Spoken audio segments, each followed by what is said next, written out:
I Predict a Riot is the instantly recognisable signature tune of Leeds band Kaiser Chiefs. It may not be their biggest hit, but for them it best sums up their successful relaunch, having previously tried to crack the pop charts and failed. They started life as a rather obscure indie band called Parva. We were very excited. Quit my job, you know, went on tour, took a year to make a record, all the things that you shouldn't do, right? But it was great, and then the record company had their funding pulled, and so it just disappeared overnight while we were on tour. Instead of giving up, the band decided to start again from scratch.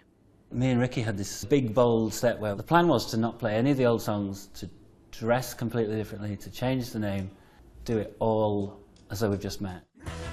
So reinvented and renamed as Kaiser Chiefs, the band took on part-time jobs to fund a strict rehearsal schedule.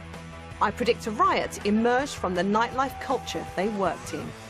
Nick was DJing quite a lot, and I was working in bars pretty much every night. We would drive home and people were in the street fighting and police blocking the road, and so those images were just in my head. It was a world we were inhabiting, and it was something that we saw every night and something that wasn't touched upon in many songs. So it became the basis of an idea. We started putting it together, and one of my biggest memories of it is like just playing it, the verse, everything apart from the chorus.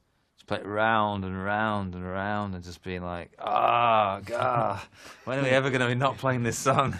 I mean, I remember saying to Nick, it's a good song and everything, but we just need the right chorus. Fittingly, the chorus was inspired by a club night that Ricky and Nick ran here at the Hi-Fi venue in Leeds. We were watching this band called Blackwire, who we'd put on, and they were getting more and more excited. There were bodies on top of bodies, and people would just be jumping off bars and crowd surfing.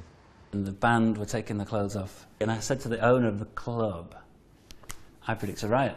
And I thought, oh, that's good, I'll keep that. The very next day we had the chorus, which was amazing, really. With a growing following, within a year, Kaiser Chiefs were being lined up for a new record deal. They were put in a studio with renowned producer Stephen Street to work on I Predict a Riot.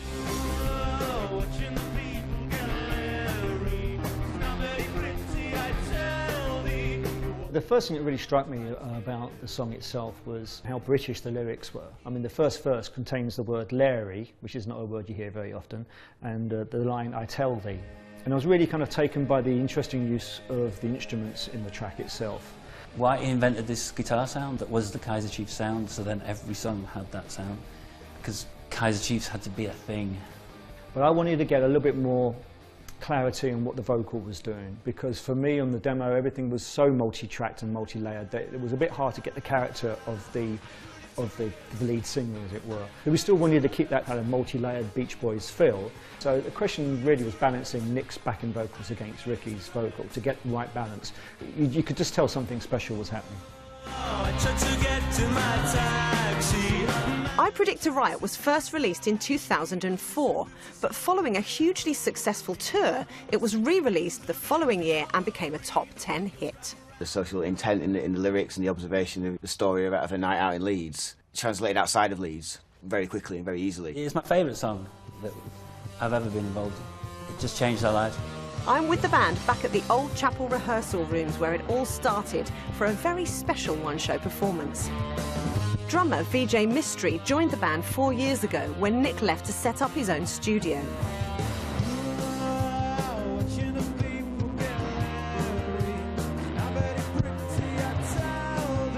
It does capture a moment in time for us, and there was a lot of kind of energy in the band when we wrote it. I'm just really proud of it. Where it is in the set, you can sense the sort of anticipation, and you can sense the excitement of the crowd. You go to Brazil or you go to Australia and you play the first note of the song and everyone knows what's coming, which is really amazing.